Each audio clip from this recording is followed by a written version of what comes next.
feel like saying "Good morning, Thailand" or something like that. Yeah. Um, Good morning from Phuket.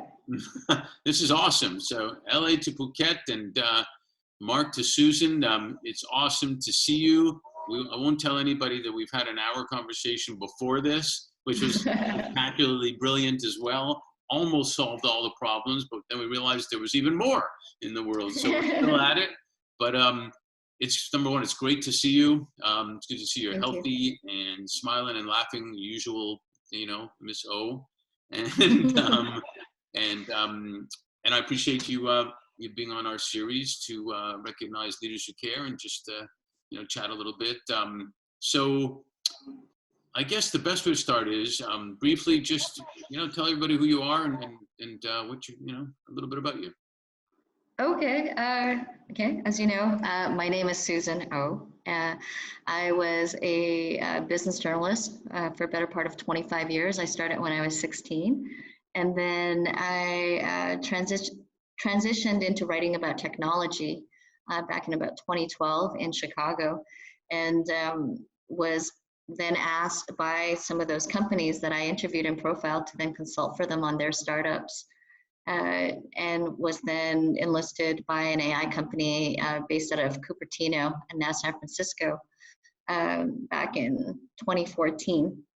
And so then started working in technology, first as an evangelist and a story strategist and community hacker to escalating roles until about 3 years ago, actually closer to 4. A tech team that I'd worked with previously who had failed to raise came back to me and said, we've got this back-end bot that we think you can help track fake news. And you were a journalist for so long. Can you please come on board and be our CEO? And I was like, let me study this problem because I've never been a CEO. And, I've grown up in businesses big and small my entire life because my father, my mother, and my grandfather were all serial entrepreneurs that exited and created companies, and my stepfather. And so came back, have a look at the problem, and that was 3.5 years ago. So went to go launch an AI-based company on tackling propaganda and troll tactics, and ended up instead helping to launch an NGO with the support of the Office of Partnerships at the UN General Assembly in New York. Again, because people asked me to help out, to help organize these small groups, asking very specific questions and curating them. And I helped them quite a bit and started going into all the brainstorms. And, one of the first ones was to ask, can you retroactively extract carbon dioxide and other elements that heat the earth retroactively? And that was held at MIT with climate scientists and frontline workers, researchers, NGOs, and the resounding answer was yes. And so then it rolled into, well, then what would it take to then help these companies scale and to fund them? And for that, we had to go to the most active philanthropists in America and their centers, which happened to be, in New York. So we held the second brainstorm in New York, and that's when I got involved. So, it's kind of like moving sideways to go to, launch an AI company, go to write about tech, and then ending up being, sort of enlisted into helping with these startup companies, going to launch my own AI company and then helping to launch an NGO instead. Well, you are a helper. There's no doubt about it. And you bring positive energy to the table. No doubt about that too. And so it kind of segues a little bit into, the infamous why. Share a little bit about what your why is, but like really, why do you do what you do? Because I figured, I get asked so the way that my mind works is that, I get asked to solve a problem. And if you ask me an honest question, I'm going to give it my all and give you an honest answer. Right. So I was born in probably like close to the world's most heavily armed border in Seoul, South Korea. And it was a military dictatorship at the time when we left. And my father took us all out of the country because they were stemming the brain drain and taking away the passports of skilled workers like himself. He's an industrial engineer. So he got a job with Shell Petroleum in Isfahan, Iran in 1975. Right before the Islamic Revolution, and took all of us there. And so we lived there very happily for about 2.5 years until there were escalating violence, including a homemade car bomb that was found on the same compound where we lived of a friend's, family car. And so for the second time in a couple of years, my parents got us up in the middle of the night and said, well, we're leaving. All of you get to pick one toy. Okay, good night. Go to sleep. And so, then we went to London, got stuck there where we didn't know where we were going to go until one of my father's business partners, who himself was Hungarian, Lajos Csipregi, was a Hungarian refugee who moved to Canada with like $20 in his pocket and a phone number. And he sponsored us all into Canada, and I grew up Canadian. So I guess that's my long way of saying is that I'm always looking for the why. I became a journalist to understand my parents and to understand my complicated childhood and how events, global events, could become so personal. And from that work, from that prism of inquiry, that led to my looking at the areas that had the most growth, that seemed to have the most impact on our lives, on human lives, which then, of course, was technology and the digital realm. Well, this is a biased part, but I guess being Canadian, I would have to say that probably the most impactful was the Canadian part, right? I completely identify as being Canadian because we have a sense of civic pride and a sense of the collective good. It's a social contract. I don't think you'll ever hear about a politician that posited that we shouldn't have universal health care, because where are they now? Right? I think it's been tried once or twice, but where are they now? Right? That is Canadian, there's no doubt about it. So. Very, very Canadian. So yeah. you self-describe yourself as, I was going to say, an AD and a BS detector. You're an autodidact and you're a professional BS detector. That's how you self-describe yourself. And I think that's how you described yourself when I first met you. And I said, holy cow. Actually said, holy cow, that's kind of cool. And, so you, like many of us, you traveled a lot globally, which we've talked about in the conferences and whatnot. And you've partially answered this question, but this is a pushy question a little bit. What do you think differentiates you as one of the leaders who cares? Oh gosh, you know what? I know that I care. I don't think I can declare, anybody should declare themselves as a leader. I don't consider myself a leader. I am responsible for a grand vision, and also an ability to then be able to swoop down to see how I can link each of those stages and the multiple steps. And all I can do is be able to articulate that in a way that I enlist people who are so much smarter and so have such greater vertical expertise and skills to come and help me realize and express this idea, right? Ideas and visions that's fleshed out, and hopefully in a way that's properly incentivized and structured in a way that everybody gets fed and everybody is appreciated and recognized for their efforts.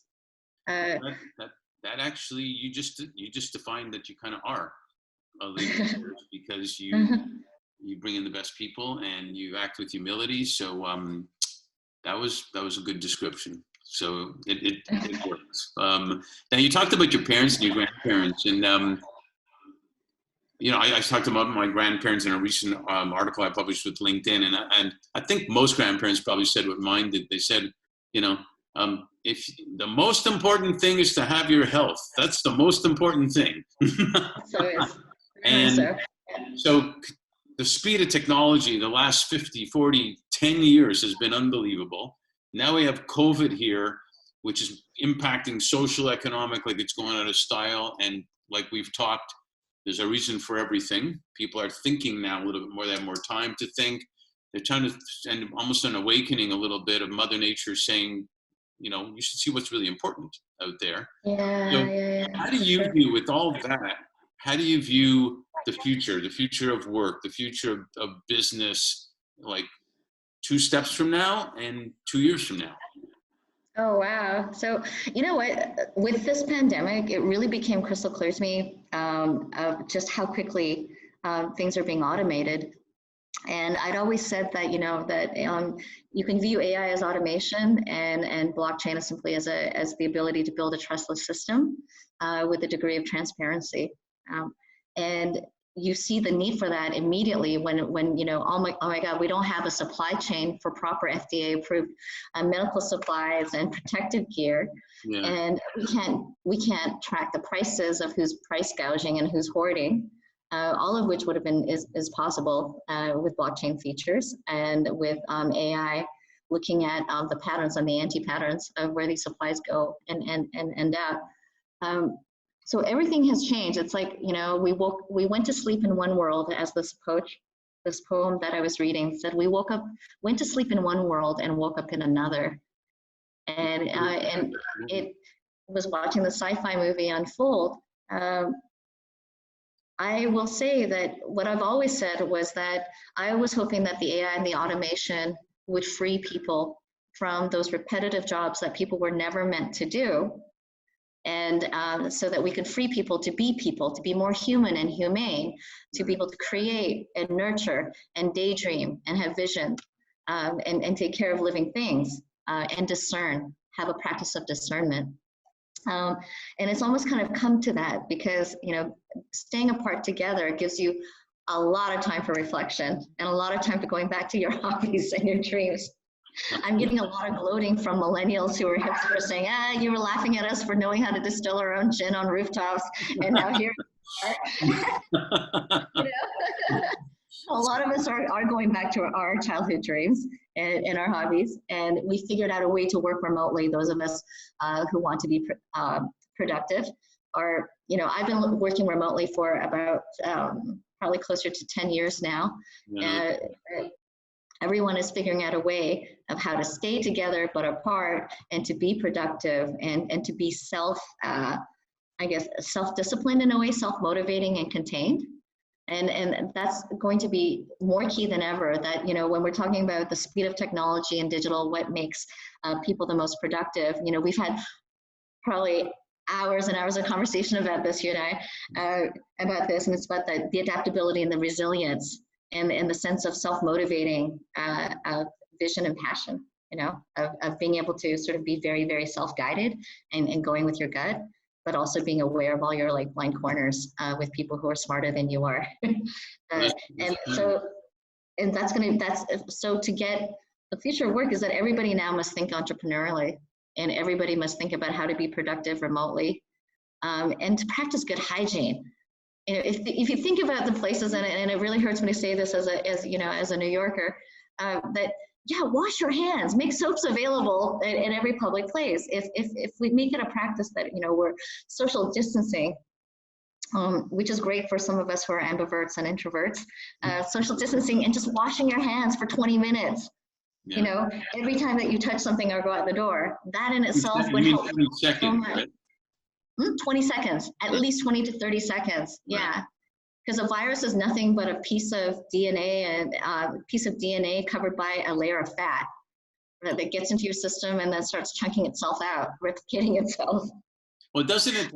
We talked about sunlight earlier, and we talked about, it's really back to the basics a little bit about good hygiene. Back to the basics of how to act. Isn't that what you're kind of talking about? And I do remember when technology started, even maybe not that far back, but and wasn't it the same thing that people said, well, it's going to help us not have to worry about all the manual, all of this and that, and have life. But now it seems, to your point, that that we're actually realizing that technology, we're actually connecting more on technology. We're seeing people's homes where they are as real people type of deal, you know, not like, well, Zoom has now these backgrounds of like Star Trek and stuff. But I think what you're is right on. Yeah, it's forcing us to reckon, you know, the noise from the signal, right? To cut out the noise. Like, what's really important? If I'm going to die, then who do I want to see? Where do I want to be? And what do I want to work on? You know, one of the first things after I had my minor free cut, realizing that I was going to be here for a while, I was only supposed to be here for a week, and then they started closing the borders, and then the body count in New York started to go up. And so my friend said, you know, you should probably stay here. The way that I travel, I probably would have been like Typhoid Mary. I would have killed everybody in my wake, you know. Oh, Lord, let's not go there. Like, you know, I mean, the way all of us like travel, and it's probably best to stay put. it was really, it was really deeply humbling the way that some people reached out and said, I've been thinking about you, just want to make sure that you were safe. And then another friend of mine another friend in Chicago said, I have all these friends in different parts of the world and we're all stuck in different parts of the world. I want to do a short video reminding people to stay home, something just really sweet. And you can speak in your own language, and let's just remind people that it's not forever. Let's reassure them that, this is what it looks like in other parts of the world, and that we can stay calm and level-headed about this. And so that's what we did. We recorded a 4-minute video, each of us giving our friend Nancy Eppringham, our clips, and then she edited it all together with the sound bed, and we put it out to all our friends, just to say, and it was really a great lesson that no matter what technology that we have, and no matter what kind of isolation that we have, is that it always starts with the heart, right? How do we want people to feel? And oh yeah, I see that. That's like great. I love your living room, by the way. It's very sort of like LA rustic. Thanks. I think. But it always, whatever value that we want to create and give to other people, before we start with the information of what we want them to do and what makes sense, and before we educate them, first we have to open hearts. First, we have to get people to a place where they feel safe, where they feel where they're listened to, where there's a sense of relating. Like, I know this sucks, but it's not going to be forever. Just please stay at home. Right. Just a simple message said in a nice way, with some music and with maybe even like different languages to reach out to people is primary to how we can start changing systems. We can only change systems when we start with people, and we can only start to help people when we open their hearts, so that they're open to receiving the intel that we have to share with them, so that for a split second they see what we see, which is not there and doesn't exist yet, but what could be. Right? One of my favorite, you're so right on, and thank you for saying that, because one of my favorite quotes is from Maya Angelou, where she says, most people will forget what you've said, most people forget what you've done, but they will always remember how you made them feel. Mm-hmm. And yes, just right on the money, sure. And if they remember how you made them feel, I added to it, sort of, not at her level, but if they remember how you made them feel, there's a good chance then that they're going to remember what you said and what you've done, and be with you, and feel safe to ask good questions. Right. I'm the first. I love being the dumbest guy in the room. I'm the first one to say, I didn't get that. I'm really sorry. Can you repeat what you just said, or how does that work? I should probably say it a little bit nicer and not as impatient, like that New Yorker's like, I don't get it. What is that? I don't know, man. You got to explain to me in like 3 to 5 sentences, But you can say it because people, and I know you, that's why I say this, because people know where you're coming from. That's why you're able to say it that way. So it's cool. When one of the things I wanted to bring up is how do you see current and future business leaders who care? Because I think a lot of the change has to come from business leaders to make things happen. So how do you see them playing a part with respect to well-being? Because we're talking about people, we're talking with respect to well-being, playing a part that they recognize the financial well-being that's needed, but also the physical and the mental well-being that's needed for their people, for their talent, and how it mutually benefits their business, but also flows down to the community. Oh, geez. You know what? And I say this a lot because of like the whole blockchain, crypto space, and some of the, I hate to say, some of the really nasty kind of practices that I see, on the West Coast and in Silicon Valley, is that you can't be about impact and change if you're treating your own people like dirt. If you're not paying your own people, if you're reneging on your, on your agreements, do your stuff and do it the way that you want to do it. Just you don't have to be a jerk about it. Right. And you don't have to name names to see, the great legends in Silicon Valley who, regularly steal from each other, including their co-founders. Right. It's horrendous. So I don't know, do your stuff and do it well and treat people well, and just don't be a jerk about it. I suppose I'm hard pressed to, like I say, tell other people, what to do. Like, I feel that my achievements are not anywhere near some of what the Titans are, but I don't feel like that's, what I want to do. I'm not setting out to, build a billion-dollar company or a unicorn. I want to solve problems in a way that's practical and that's elegantly simple that other people can replicate and to be able to scale using their hyper-local needs and information, whether that's a digital product or an organization or relationships or a special vehicle company, whatever that is, right? And Just to interrupt for a second, I saw an interview with one of the engineers that was really involved with the internet and the creation of the internet, and he said something I thought was brilliant, and you kind of mirrored it right there. He said they were talking to him as being one of the geniuses of the world, and he said, genius. What I sought out to do was help create something that others can build on to be even better and make a difference that way. I don't consider that genius, he said. I consider that, I don't know how he said it or what, but like the right thing to do. I didn't even think about it. That's what I need to do. And it's kind of like you just said that. What a beautiful being. I would love to meet him. No, but it's true though. It's like, when somebody said to me, is like, well, why do you travel the way that you do? And why are you doing all this when you could just like focus on, just sit still, take the money, take the funding and just like go build this. And I was like, I can't take any funding until I know exactly what I'm building and how I'm going to get some of that value back to people, within a few years. And, I really need to figure that out. And I thought, and I said, for whatever reason, I'm one of the few people in this world who is either willing or able or both to have, the reach or the access that I do to some of the intel, whether it's technologically or business-wise or to the people, to get them to share with me and to bring some sort of consensus. And whether it's a Bitcoin maximalist or an Ethereum person or someone who's in AI and robotics, someone who solely relies on GANs, whatever it is, if I can like bring them together in different configurations and say, this is where we can all meet. This is where our incentives overlap. We want to figure this singular or these singular questions out. And of course, it's a question that has multiple steps that you need to kind of figure out, like 6-dimensional math or something. That each one takes a different calculation to figure out. If I can do that, then, and I know that I'm one of the few people that has that kind of reach in those kind of relationships, then you kind of have to do it. Because people are asking an honest question, or things that I care about or people that I care about are asking an honest question. So then you're like, okay, then how do we break this down? Because every problem has a solution. We just need to break it down. You go right on. The thing that they say fills people's heart and soul more than anything is belonging to a community. And you're basically talking about a community that you're building there. And it's been proven time and time again, that is, obviously we need basics like food and air and stuff, but that is the thing that fills the heart and soul mostly. So, so in the sense of time, like respecting time here, I got one last question, at least for this.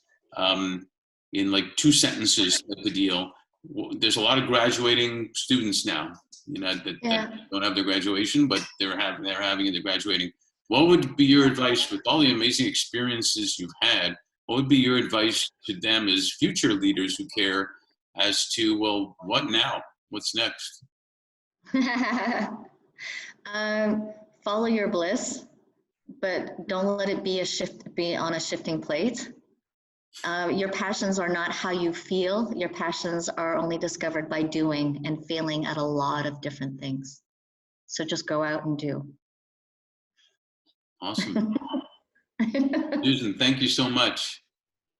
Okay. Always a pleasure to speak with you. So good luck. You're a star. We'll talk. I'm not sure about that, but we're building really great things. So I hope to hit you back up and let you know when we're ready to unveil. Should be in a few months. We'll have some great news. Awesome. Thanks for joining us on this. And you are really one of the leaders who care. Thanks, Mark. Bye. Looking forward to watching this.